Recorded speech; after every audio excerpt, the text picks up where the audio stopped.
రాష్ట్ర ప్రభుత్వం పేదోడి కల నెరవేర్చేందుకు కృషి చేస్తోందని రాష్ట్ర రెవెన్యూ శాఖ మంత్రి పొంగులేటి శ్రీనివాసరెడ్డి అన్నారు. ప్రభుత్వ సంక్షేమ పథకాలు ప్రతి పేదలకు లబ్ధి చేకూరే విధంగా ఎంపిక జరగాలని అధికారులకు సూచించారు. హనుమకొండ జిల్లా కలెక్టరేట్ సమావేశ మందిరంలో మంత్రులు కొండా సురేఖ, దనసరి అనసూయ సీతక్కలతో కలిసి ఉమ్మడి వరంగల్ జిల్లాకు సంబంధించి రైతు భరోసా, ఇందిరమ్మ ఆత్మీయ భరోసా, కొత్త రేషన్ కార్డులు, ఇందిరమ్మ ఇల్లు పథకాలపై కలెక్టర్ల కార్యాచరణ సమన్వయ సమావేశం మంత్రి శ్రీనివాసరెడ్డి నిర్వహించారు. ఈ సందర్భంగా మంత్రి శ్రీనివాసరెడ్డి మాట్లాడుతూ రాష్ట్ర ప్రభుత్వం ప్రతిష్టాత్మకంగా జనవరి 26వ తేదీన 4 పథకాలను ప్రారంభించనుందన్నారు. ప్రభుత్వ పథకాల అమలు చేయడంలో జిల్లా కలెక్టర్లు, అదనపు కలెక్టర్లు, ఇతర అధికారులతో సమావేశాన్ని ఏర్పాటు చేసినట్లు తెలిపారు.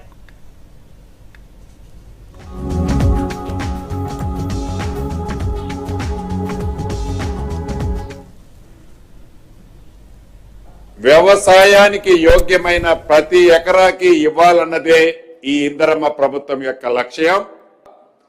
ఏదో నియమ నిబంధనలు పెట్టి అర్హులైన వాళ్ళని ఫిల్టర్ చేసి అర్హులైన వాళ్ళని ఇబ్బంది పెట్టాలన్నది ఇందిరమ్మ ప్రభుత్వంలో ఎప్పుడు ఎవరికీ ఉండదు. అర్హులైన వ్యవసాయానికి యోగ్యమైన ప్రతి ఎకరాకి 2 విడతల్లో 2 పంటలకి 12,000 ఇచ్చే రూపాయల స్కీమ్ కి శ్రీకారం చుట్టాం.